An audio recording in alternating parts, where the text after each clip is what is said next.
ದುಮ್ಮಾನಗಳು ಮೊರೆಯಾಗುತ್ತಿವೆ. ಕಳಚಿದ ಸಂಬಂಧಗಳನ್ನು ಜೋಡಿಸುವ ಕಾಲ ಮುದಗೊಳ್ಳುತ್ತಿದೆ.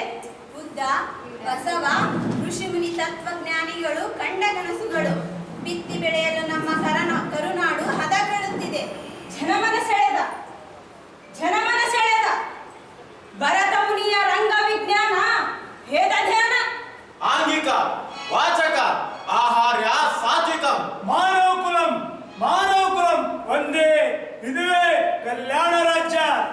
ಇದುವೇ ವಸುಧೈವ ಕುಟುಂಬ. ಬೇರೆದಂತ ಮಹಾಸಭಿಕರೇ ಶರಣು ಸೌಹೃದಯರೆಲ್ಲರೂ ಕೇಳಿ.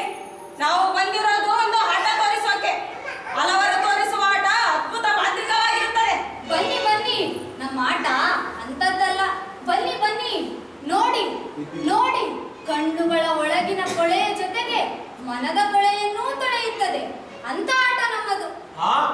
ಹೌದೇ? ಹಾಗಾದ್ರೆ ಇದು ನಿಜವಾಗಿಯೂ ಪವಾಡವೇ? ಸುಳ್ಳೆಲ್ಲ ಪವಾಡವೇ. ಅಂದರೆ ನಾವು ಹಾಡುವ ಆಟ ಹಾಗಲ್ಲ. ನೀವು ಏನು ಹೇಳ್ತಿದ್ದೀರಿ? ನಮ್ಮಂತ ಜನಸಾಮಾನ್ಯರಿಗೆ ಅರ್ಥವಾಗುವುದು ಅಂತೇಳಿ. ಈ ನಾಟಕದಲ್ಲಿ ತುಂಬಾ ಆಕರ್ಷಣೆ ಇದೆ. ನೋಡಿದವರೆಲ್ಲರೂ ಮತ್ತೆ ನೋಡಬೇಕೆಂದು ಹುಡುಕಿಕೊಂಡು ಬರುತ್ತಾರೆ. ಈ ರಂಗಜ್ಞಾನ ಆರಂಭವಾಗಿದ್ದು ನಮ್ಮ ನಾಡಿನಿಂದಲೇ. ಹೀಗೆ ಸಹಸ್ರಾರು ವರ್ಷಗಳ ಹಿಂದೆ ಜನ ಗುಹೆಗಳಲ್ಲಿ ವಾಸಿಸುತ್ತಿರುವಾಗ ಈ ನೆಲದಲ್ಲಿಯೇ ನಾಟಕ ಆಡುತ್ತಿದ್ದರು. ನಿಮಗೆ ತಿಳಿದಿದೆಯೇ ನಾಟಕದ ಮೂಲ ಯಾವುದು? ಅದನ್ನು ಏನೆಂದು ಕರೆಯುತ್ತಾರೆ? ನಾಟ್ಯಶಾಸ್ತ್ರ ಅಂದರೆ ಪಂಚಮವೇದ. ಪಂಚಮವೇದ ನಾನೆಂದೂ ಕೇಳಿಲ್ಲ. ನಾನು 4 ವೇದಗಳನ್ನು ಕೇಳಿದ್ದೆ. ಪಂಚಮವೇದ ಅಂದ್ರೇನು? ಅದಕ್ಕೆ ನಾನು ಹೇಳುವುದು, ನಿಮ್ಮಂತ ಜನರಿಂದಲೇ ನಮ್ಮ ದೇಶದ ಸಂಸ್ಕೃತಿ ನಾಗರಿಕತೆ ಹಾಳಾಗಿದೆ. ನಿನ್ನ ಭಾಷಣ ಸಾಕು. ಪಂಚಮವೇದ ಅಂದ್ರೇನು? ಅದರ ಬಗ್ಗೆ ಮಾತಾಡು. ಈ ದೇಶದ ಜನ ವೇದಗಳ ಕಾಲಕ್ಕೂ ಮುಂಚೆ ಗಣಿತ, ವಿಜ್ಞಾನ, ವೈದ್ಯಕೀಯ ಶಾಸ್ತ್ರ, ಖಗೋಳಶಾಸ್ತ್ರ ಮತ್ತು ಜ್ಯೋತಿಷ್ಯ ಎಲ್ಲವನ್ನೂ ಬಲ್ಲವರಾಗಿದ್ದರು. ಪಂಚಮ ವೇದ ಎಂದರೆ 4 ವೇದಗಳ ಸಾಹಿತ್ಯ, ಸಂಗೀತ, ನೃತ್ಯ ಮತ್ತು ಸತ್ವ ಎಲ್ಲವನ್ನು ಸೇರಿಸಿ ನಾಟ್ಯಶಾಸ್ತ್ರ ಬರೆಯಲಾಗಿದೆ. ಆದ್ದರಿಂದ ಇದನ್ನು ಪಂಚಮ ವೇದವೆಂದು ಕರೆಯುತ್ತಾರೆ. ಇದರಿಂದ ಜನರು ಜ್ಞಾನ ಪಡೆಯುತ್ತಾರೆ, ಸಂತೋಷವನ್ನೂ ಪಡೆಯುತ್ತಾರೆ. ಸಮಾಜಕ್ಕೆ ನಾಟಕದ ಕೊಡುಗೆ ಅಪಾರ. ಅದರಿಂದ ಸಮಾಜ ಬೆಳೆದಿದೆಯಾ? ಈ ಪಂಚಮವೇದ ಬರೆದವರು ಯಾರು? ಭರತ ಮುನಿ ಎಂಬ ಮಹಾನ್ ಋಷಿ ಇದನ್ನು ಬರೆದವರು. ಇದನ್ನು ನಾವು ನಂಬೋದಿಲ್ಲ. ನೀವು ನಂಬೋದಿಲ್ಲ. ನಿಮ್ಮಂತೆಯೇ ಎಷ್ಟೋ ಜನ ನಂಬಿರಲಿಲ್ಲ. ಏಕೆಂದರೆ ಅನಕ್ಷರಸ್ಥರು, ಅನಾಗರಿಕರು ಇಂತಹ ಕೆಲಸದಿಂದ ಮಾಡಲು ಅದ್ಭುತ ಕೆಲಸ ಹೇಗೆ ಸಾಧ್ಯ ಅಂತ. ಹೌದು, ಅದೇಗೆ ಸಾಧ್ಯ? ನಮ್ಮ ದೇಶದ ಜನ ಹಿಂದೆ ಅದೆಷ್ಟು ನಾಗರಿಕ ಪ್ರಜ್ಞೆಯುಳ್ಳವರಾಗಿದ್ದರೆಂದರೆ ಪ್ರಾಚೀನ ಜಗತ್ತಿನ ಪಳೆಯುಳಿಕೆಗಳು ನಮಗೆ ಹೇಳುತ್ತಿವೆ. ಓಹೋ, ನಮಗೀಗ ಅರ್ಥವಾಯಿತು. ನಮ್ಮನ್ನು ಜ್ಞಾನದಲ್ಲಿ ಶ್ರೀಮಂತರೆಂದು ಯಾಕೆ ಕರೆತಿದ್ದಾರೆಂದು. ನಾವು ಜ್ಞಾನದಲ್ಲಿ ಶ್ರೀಮಂತರಾಗಿದ್ದೆವು. ಪ್ರಪಂಚಾದ್ಯಂತ ನಮ್ಮಲ್ಲಿಗೆ ಕಲಿಯಲು ಬರುತ್ತಿದ್ದರು. ಹಾಗಾದರೆ ನಮ್ಮೊಳಗೆ ಭೌತಿಕ ದಿವಾಳಿತನ ಯಾವಾಗ ಆರಂಭವಾಯಿತು? ಸಹಸ್ರಾರು ವರ್ಷಗಳ ಹಿಂದೆ. ಅದು ಹೇಗೆ? ಏಕತೆಯ ಕೊರತೆಯಿಂದ ಸಮಗ್ರ ಚಿಂತನೆ ಇಲ್ಲವಾಗಿ. ಹಾಗಾದರೆ ಸಾಮಾಜಿಕ ಅನಿಷ್ಟತೆಗಳಿಂದ ನಾವು ಆ ಉನ್ನತ ಸ್ಥಾನವನ್ನು ಕಳೆದುಕೊಂಡೇವೆ? ಹೌದು, ಖಂಡಿತ. ಹಾಗಾದರೆ ನಾವು ಕಳೆದುಕೊಳ್ಳಬೇಕಾದ ದುಶ್ಚಟಗಳು ಇನ್ನೇನಿವೆ? ಸೋಮಾರಿತನ, ಅಮಲು, ಅಹಂಕಾರ, ಅಸ್ಪೃಶ್ಯತೆ, ಮೋಸ, ಸುಳ್ಳು, ಸ್ವಾರ್ಥ, ಭೇದ ಭಾವ, ಜಾತೀಯತೆ, ಧರ್ಮಾಂಧತೆ, ಮೌಢ್ಯ, ಮೂಢತನ. ಹಾಗಾದರೆ ನಾವು ನಮ್ಮೊಳಗೆ ಇವೆಲ್ಲವನ್ನು ತೊರೆದು ಇತರರನ್ನು ಸಮತ ಭಾವದಿಂದ ಕಂಡರೆ ನಾವು ಮತ್ತೆ ಆ ಸ್ಥಾನವನ್ನು ಪಡೆಯಬಹುದೇ? ಖಂಡಿತವಾಗಿ ಪ್ರತಿಯೊಬ್ಬ ಯುವ ನಾಗರಿಕರು ಹೀಗೆ ಪಣತೊಡಬೇಕು, ಸಂಕಲ್ಪ ತೊಡಬೇಕು. ವ್ಯಕ್ತಿ ಬಲಿಷ್ಠನಾದರೆ ಕುಟುಂಬ ಬಲಿಷ್ಠವಾಗುತ್ತದೆ, ಕುಟುಂಬ ಬಲಿಷ್ಠವಾಗುತ್ತದೆ ಸಮಾಜ ಬಲಿಷ್ಠವಾಗುತ್ತದೆ, ಸಮಾಜ ಬಲಿಷ್ಠವಾದರೆ ದೇಶ ಬಲಿಷ್ಠವಾಗುತ್ತದೆ, ದೇಶ ಬಲಿಷ್ಠವಾದಲ್ಲಿ ಇಡೀ ವಿಶ್ವವೇ ಬಲಿಷ್ಠವಾಗುತ್ತದೆ. ಈಗ ನಾನು ನಿಮ್ಮನ್ನು ಕೇಳ ಬಯಸುತ್ತೇನೆ. ಯಾವುದರ ಬಗ್ಗೆ ಬಯಸುತ್ತೀರಾ? ಕೊರೋನಾ ಅವಧಿಯಲ್ಲಿ ಪ್ರಪಂಚಾದ್ಯಂತ ಕೊರೋನಾ ಮಾರಿ ಬಂದಾಗ ಜಾಗತಿಕ ಬಿಕ್ಕಟ್ಟು ಪರಿಣಮಿಸಿತು. ಆಗ ಭಾರತದಲ್ಲಿ ತಯಾರಾದ ಔಷಧವನ್ನು ಇಡೀ ಜಗತ್ತಿಗೆ ಉಚಿತವಾಗಿ ನೀಡಲಾಯಿತು. ಇದರಿಂದ ಲಕ್ಷಾಂತರ ಜನರ ಜೀವ ಉಳಿಸಲಾಯಿತು. ಈಗ ನಿರ್ಗತಿಕರಿಗೂ, ಕಡುಬಡವರಿಗೂ, ಮಹಿಳೆಯರಿಗೂ, ನಿರುದ್ಯೋಗ ಯುವಕರಿಗೂ ಪಂಚಭಾಗಗಳನ್ನು ಉಚಿತವಾಗಿ ನೀಡಿದ್ದರಿಂದ ನಿರ್ಗತಿಕರಿಗೆ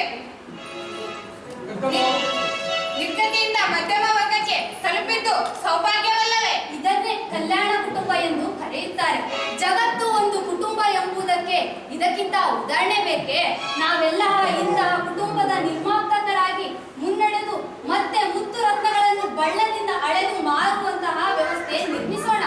ಚಿನ್ನದ ಅಕ್ಕಿಯಾಗೋಣ. ಈಗ ನಮ್ಮ ನಾಡಿಗೆ ದೇಶ ವಿದೇಶದ ಜನ ಬರುತ್ತಿದ್ದಾರೆ. ನಾವು ಈಗ ಸಂಸ್ಕೃತಿಯ ಪ್ರದರ್ಶನಕ್ಕೆ ಅವರನ್ನು ಆಹ್ವಾನಿಸಿದ್ದೇವೆ. ನಾವು ಇದನ್ನು ಕಾಪಿಟ್ಟುಕೊಂಡು ಮುಂದುವರೆಸೋಣ. ಆಗ ನಾವು ಬಂಗಾರದ ಅಕ್ಕಿಗಳಾಗುತ್ತೇವೆ.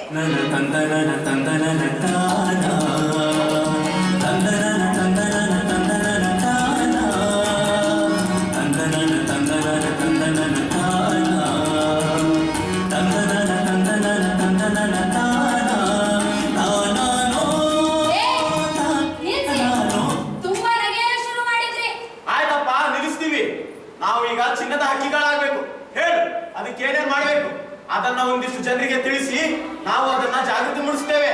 ನೋಡ್ರಪ್ಪ, ನಿಮ್ಮಲ್ಲಿ ವಿದ್ಯಾವಂತರಾಗಿ ಬುದ್ಧಿವಂತರಾಗಿದ್ರೆ ಜನರಿಗೆ ಸಾಕ್ಷರರನ್ನಾಗಿ ಮಾಡಿ. ವಿದ್ಯಾವಂತ ಮಹಿಳೆಯರು ಮಹಿಳಾ ಸಬಲೀಕರಣದ ಬಗ್ಗೆ ಜಾಗೃತಿ ಮೂಡಿಸಲಿ. ಎಲ್ಲಾ ಜನರಲ್ಲಿ ಅರಿವನ್ನು ಹೆಚ್ಚಿಸಿದರೆ ಅಪರಾಧಗಳು ಕಮ್ಮಿ ಆಗುತ್ತವೆ. ಹೌದು, ಹೆಣ್ಣು ಬಲಗೊಂಡರೆ ಕುಟುಂಬ ಬಲಗೊಳ್ಳುತ್ತದೆ. ಹಾಗಾದರೆ ನಾಟಕದ ಮೂಲಕ ಜನರಿಗೆ ಅಕ್ಷರದ ಅರಿವು, ಮೂಢನಂಬಿಕೆಗಳ ಬಗ್ಗೆ ಅರಿವು, ಅಪರಾಧಗಳ ಬಗ್ಗೆ ಜಾಗೃತಿ, ಎಲ್ಲರಲ್ಲೂ ಸಾಮಾಜಿಕವಾಗಿ ಜಾಗೃತಿ ಮೂಡಿಸೋಣ. ಹೌದು, ಈ ಮೂಲಕ ಮಾದಕ ವ್ಯಸನ, ಆರ್ಥಿಕ ಭದ್ರತೆ, ಸಾಮಾಜಿಕ ಸುಧಾರಣೆ, ಉತ್ತಮ ಆರೋಗ್ಯ ಇವುಗಳ ಬಗ್ಗೆ ಅರಿವು ಮೂಡಿಸೋಣ. ಜಾತಿ, ಮತ, ಧರ್ಮ ಭೇದ ತೊಲಗಿಸಿ ಮತ್ತೊಮ್ಮೆ ಬಲಿಷ್ಠ ಕಲ್ಯಾಣ ರಾಜ್ಯ, ಬಲಿಷ್ಠ ಭಾರತ ಕಟ್ಟೋಣ. ಜ್ಞಾನದ ಜ್ಞಾನವನ್ನು ಹೆಚ್ಚಿಸಿ ಇತರರನ್ನು ಅವಲಂಬಿಸದೆ ಸ್ವಾಭಿಮಾನಿಗಳಾಗೋಣ. ಹೀಗೆ ಮಾಡಲು ಜ್ಞಾನದಿಂದಲೇ ಎಲ್ಲವೂ ಸಾಧ್ಯವಿಲ್ಲ, ಅದು ಸುಜ್ಞಾನವಾಗಬೇಕು. ನಾಟ್ಯಶಾಸ್ತ್ರವನ್ನು ಇದೇ ಕಾರಣಕ್ಕಾಗಿ ಬರೆದದ್ದು. ನಾವು ಈಗಲೂ ಅದನ್ನು ಓದಲೇಬೇಕು. ನಮ್ಮ ಪರಂಪರೆ, ನಮ್ಮ ಅಮೂಲ್ಯ ಕೆಲಸ ಕಾರ್ಯಗಳು, ನಾವು ಮರೆತು ಹೋದ ವೇದ ಪುರಾಣ, ಮಹಾಕಾವ್ಯಗಳು, ದಾಸರ, ತತ್ವಪದಕಾರರ, ವಚನಕಾರರ ನುಡಿಮುತ್ತುಗಳನ್ನು ಅರಿಯದವರಿಗೆ ಮತ್ತು ನಮ್ಮ ನಂತರದ ಕಿರಿಯರಿಗೆ ಹೇಳಬೇಕು. ನಮ್ಮ ಪೂರ್ವಜನರ ಕೊಡುಗೆ ಕಾರ್ಯಗಳನ್ನು ಅನ್ವೇಷಿಸಬೇಕಿದೆ. ಬರುವವರಿಗೆ ಅರ್ಥೈಸಿಕೊಳ್ಳಬೇಕಾಗಿದೆ. ಅವರ ಸತ್ಕಾರ, ಸುಮಧುರ ಭಾಷೆ ಎಂದಿಗೂ ಬಿಡಬಾರದು. ನಮ್ಮ ಒಳ್ಳೆಯ ಕಾರ್ಯಗಳು ಬಲಗೊಳ್ಳಬೇಕು. ಸರ್ವರ ಅಭಿವೃದ್ಧಿ ದೇಶದ ಬಲ. ಸರ್ವರ ಪ್ರಯತ್ನ ಎಲ್ಲರ ಅಭಿವೃದ್ಧಿ. ಇಡೀ ದೇಶ ಜಗತ್ತು ನಮ್ಮ ಕಡೆ ನೋಡಲಾರಂಭಿಸಬೇಕು. ನಾವು ವಿಶ್ವಮಾನವ ನಾಯಕತ್ವ ವಹಿಸುವ ಮೂಲಕ ಜಗತ್ತನ್ನು ಮುನ್ನಡೆಸಬೇಕು. ಸಾಮ್ರಾಜ್ಯಶಾಹಿ ನೆರಳಿಲ್ಲದೆ ಮಾನವೀಯತೆಯು ನೆಲೆಯಾಗಬೇಕು.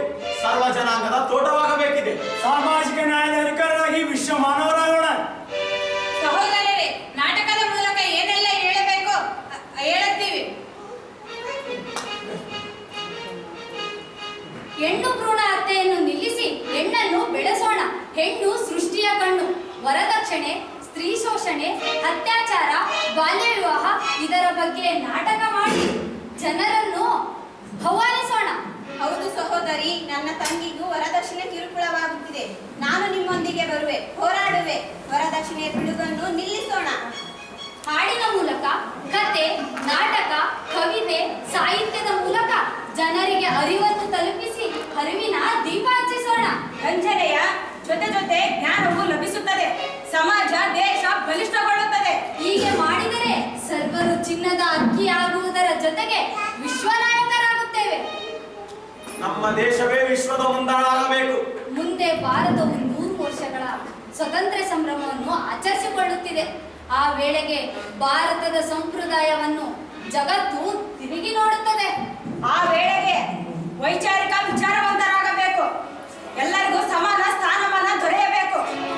ಜನಜೀವನಕ್ಕೆ ಅಗತ್ಯ ವಸ್ತುಗಳು ದೇಶಿ ನೆಲದಲ್ಲಿ ತಯಾರಾಗಬೇಕು.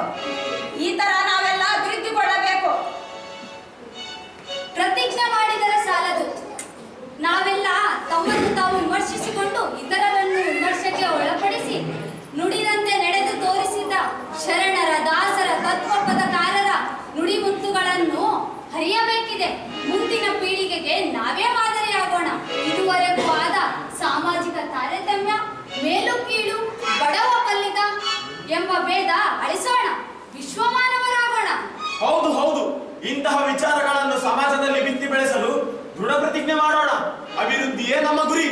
ಗುಲಾಮಗಿರಿಯನ್ನು ಪ್ರತಿಯೊಂದು ಹಂತದಲ್ಲೂ ಮುಕ್ತಗೊಳಿಸೋಣ. ಗುಲಾಮಗಿರಿಯನ್ನು ಪ್ರತಿಯೊಂದು